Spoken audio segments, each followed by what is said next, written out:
Praise God, everybody. I'm just going to start off with a word of prayer.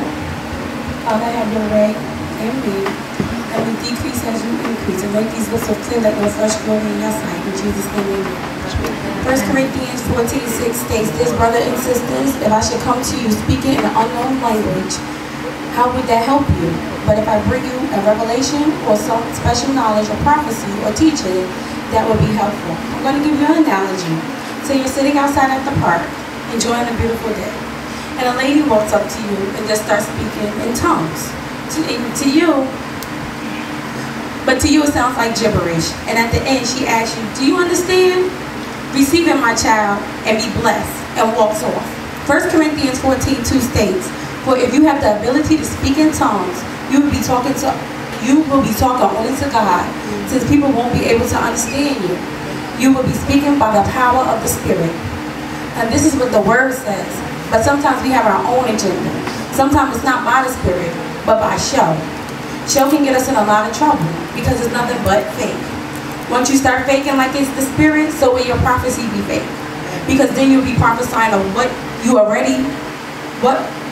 was already told to you. And you take it and change the words around as though God gave it to you. Yeah, amen. So going back to my story, you're back at the park. You were so baffled about what just happened. You thought the lady was on drugs, so you didn't pay her any more attention. You're sitting there a little while longer, and another lady walks up to you and just sits down. Then you begin wondering, is this lady going to be crazy like the last?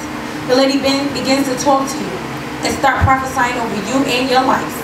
You receive the information, and at the end of your park visit, you give your life to Christ. Because the lady was open to receive what God was telling her, she was able to help a generation of the lost become the generation of the potential. Numbers 24:4 states, "The message of one hears the words of God, who sees a vision from the Almighty, who bows down with eyes wide open." I'm going to tie this in. Now that we understand the difference of tongues and revelation, we can help save someone's life by sharing the information that God revealed to us for them. Let it not be fake, because then we will mess up the person who is receiving, because then they will start believing that this is what God wants me to do. But in the end, it's what you want the person to do. Repeat this after me. Prophecy gives life. Gives life. Amen.